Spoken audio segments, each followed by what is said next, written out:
Ever feel like you're surrounded by people but still feel alone? Like you're doing everything you're supposed to, but something's missing? I'm Mohammed. I've spent years moving through countries, cultures, and conversations, and if there's one thing I've learned, it's that life is more complicated and more human than we often admit. So I started this vlog, not to lecture, but to explore the things we all feel: identity, loneliness, faith, connection, and sometimes I'm joined by someone special. This is Namin, my funny, smart son. He's 5. But he asks the best questions, like, why do people smile when they're sad? And honestly, he gets to the heart of things faster than most adults. This isn't a typical vlog. It's a space to slow down, think out loud, and maybe hear something you've been ignoring inside yourself. Welcome to the conversation. Let's get curious together. So here's how it usually goes. Step 1, someone says or does something awful. Step 2, internet outrage. Step 3, apology video with a sad piano track. Step 4, disappearance. Step 5, surprise comeback, new podcast, Netflix doc, perfume line. Yeah, we've seen it 1,000 times. But here's the question no one wants to ask: who actually gets canceled? Who gets forgiven? And why are we kind of obsessed with it? Let's talk cancel culture, comeback arcs, and what this whole roller coaster says about us.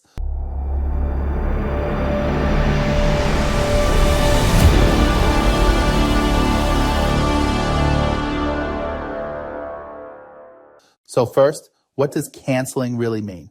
In theory, it's social accountability. If someone says or does something harmful and the public responds with consequences, unfollows, boycotts, calls for removal, sounds simple, right?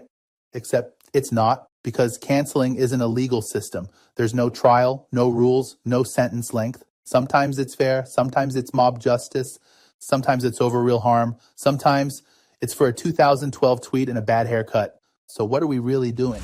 One time I said a bad word at school. I didn't know it was bad. I heard it in a movie. The teacher said, "That's not okay." So I had to write an apology note and miss recess. That felt like getting canceled. But then my friend said, "It's okay. I said it once too." So we sat together in timeout. He shared his apple slices. That was my comeback. Now I ask before I repeat movie stuff because I don't want to get canceled by the lunch lady.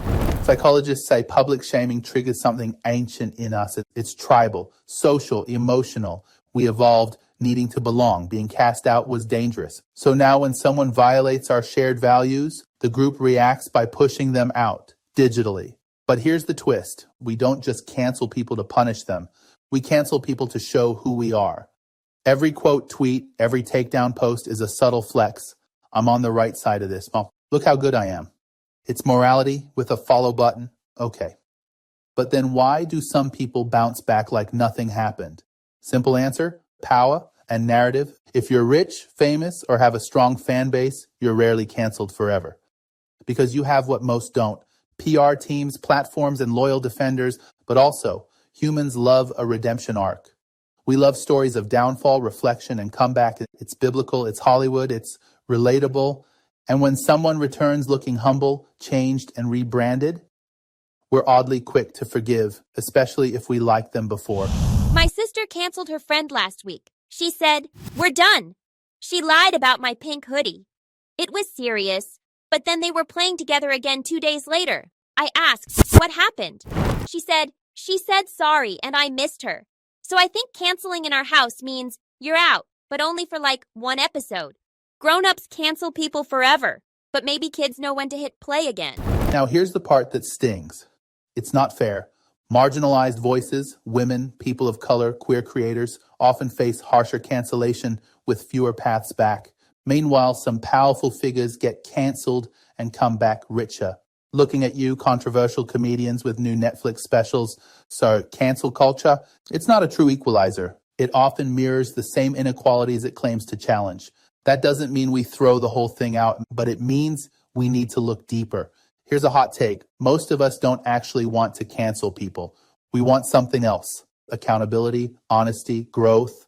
We want people to own their stuff, not dodge it, to apologize without excuses, to listen, to change. What exhausts us isn't cancel culture, it's fake apologies, notes apps that say nothing, PR crafted statements. If I offended anyone, vibes, you know the ones. Because at the end of the day, we're not just watching careers, we're watching character. So can people come back? Yes, but only if they do the work. If they center the people they harmed. If they stop making it about their comeback and start making it about responsibility. Forgiveness isn't automatic, and it's earned. And sometimes not everyone gets a second act, and that's okay too. Look, cancel culture is messy, it's emotional, it's inconsistent, it's imperfect, but maybe it's also a mirror of what we expect, what we tolerate, what we're finally done excusing. So before we cancel or forgive, maybe we ask, what do I want to see here? Punishment or change? Thanks for sticking with me on this one. If you've got thoughts, stories, or hot takes, I'd love to hear them below. Until next time, stay sharp, stay fair, and remember, being accountable isn't the end of your story. It might be the beginning